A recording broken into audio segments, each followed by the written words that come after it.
आज हम जानते हैं विटामिन कितने प्रकार के होते हैं, कौन सा विटामिन क्या कार्य करते हैं, विटामिन क्या है। जो विटामिन ए आते हैं, विटामिन बी आते हैं, विटामिन सी आते हैं, विटामिन डी आते हैं, विटामिन के आते हैं।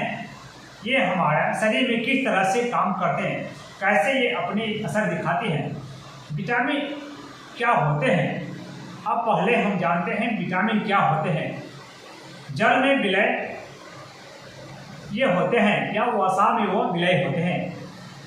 जो विटामिन है हमारे जल में घुलनशील होते हैं या वसा में घुलनशील होते हैं। विटामिन के कितने प्रकार होते हैं, विटामिन के कितने प्रकार होते हैं, विटामिन को कार्य क्या है, हमारे शरीर में विटामिन को कार्य क्या है, आइए हम जानते हैं।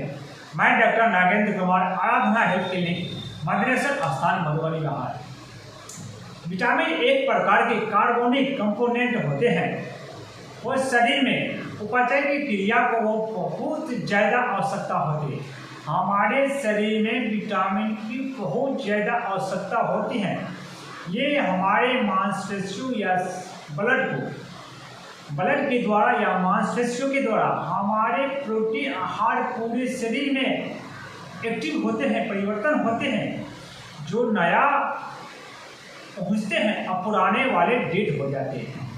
जो विटामिन हमारा ब्लड के द्वारा, पानी के द्वारा या वसा के द्वारा हमारे सारे शरीर में परिवर्तित होते हैं, चेंज होते हैं। हमारे शरीर खुद से विटामिन तैयार नहीं करते हैं। हमारे शरीर, जो मानव का शरीर है, वो विटामिन खुद से तैयार नहीं करते हैं। वो फलों के द्वारा, जूसों के द्वारा, भोजन पदार्थों के द्वारा बाहर से लेना अति आवश्यक होते हैं। अब विटामिन के प्रकार के बारे में हम जानते हैं। विटामिन दो प्रकार के होते हैं। एक होते हैं वाटर सॉल्युबल, जो वाटर पानी में घुलनशील होते हैं, वो विटामिन बी आते हैं जो वाटर सॉल्युबल होते हैं। अब विटामिन सी आते हैं, जो ये दोनों विटामिन वाटर सॉल्युबल विटामिन हैं, जो जल में घुलनशील हैं। अब जो बाकी विटामिन के, ई, डी और ए है, जो फैट सॉल्युबल हैं, जो वसा में घुलनशील ये विटामिन हैं। विटामिन के, vitamin E, vitamin D, vitamin A. अब सबसे पहले हम जानते हैं विटामिन ए के बारे में।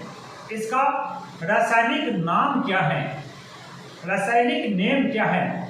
विटामिन ए का रासायनिक नाम रेटिनोल होता है।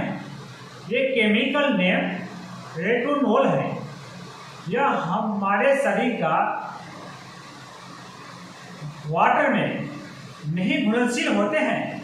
वो हमारे शरीर में फैट सॉल्युबल है। वो वसा जो है, वसा उसमें ये घुलनशील होते हैं। अब इसका फंक्शन के बारे में जानते हैं। विटामिन ए का कार्य के बारे में जानते हैं। यह हड्डियों एवं मांसपेशियों को मजबूत बनाता है। हड्डियों एवं मांसपेशियों को मजबूत बनाने में ये काफ़ी काम आते हैं। और विटामिन ए शरीर में कैल्शियम की मात्रा को भी नियंत्रण करते हैं। विटामिन ए हमारे शरीर में, मानवों के शरीर में कैल्शियम की मात्रा को इकट्ठा करने के लिए, नियंत्रण करने का भी काम करते हैं। अब इसका डिजीज के बारे में जानते हैं। जो विटामिन ए के कमी से हमारे शरीर में क्या तकलीफ हो सकती है, कौन सा बीमारियां उत्पन्न हो सकते हैं। वो बीमारी है, पहला बीमारी है रतौंधी, जो नाइट ब्लाइंडनेस कहते हैं, जो रातों को दिखाई नहीं देता है। दिन में आप देख सकते हैं, जो ही संध्या होगा, अंधेरा होगा, आपको आंखों से दिखाई बिल्कुल ही नहीं देगा, रोशनी में भी बहुत कम दिखाई देगा। अब इसका सोर्स के बारे में जानते हैं। जो घटक होते हैं, एक विटामिन ए को भोजन के द्वारा कैसे प्राप्त करें, कौन सा भोजन पदार्थ लेने पर विटामिन ए के हमारे शरीर में, मानवों के शरीर में ये प्राप्त हो सकते हैं। पहला है मिल्क। गाय, भैंस या बकरी ये दूध लेने पर विटामिन ए की मात्रा दूध में काफी मात्रा में है, जो हमारे शरीर में वो पूर्ति हो सकते हैं। एक अंडा खाने में, अंडा में भी विटामिन ए की मात्रा काफी मात्रा में है। पनीर, जो दूधों के द्वारा, मिल्क के द्वारा जो पनीर बनते हैं उसमें विटामिन ए की मात्रा भरपूर है।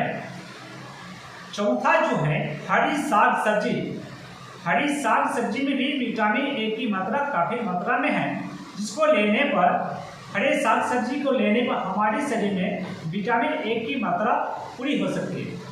मैं डॉक्टर नागेंद्र कुमार, आराधना हेल्थ क्लिनिक, मदनेश्वर स्थान, मधुबनी, बिहार। इसी तरह से मैं दूसरा वीडियो में विटामिन सी के बारे में बताऊंगा, विटामिन बी के बारे में दूसरा वीडियो में, तीसरा वीडियो में विटामिन सी के बारे में, चौथा वीडियो में विटामिन डी के बारे में, पांचवा वीडियो जो है विटामिन ई के बारे में, छठवां वीडियो जो विटामिन के बारे में।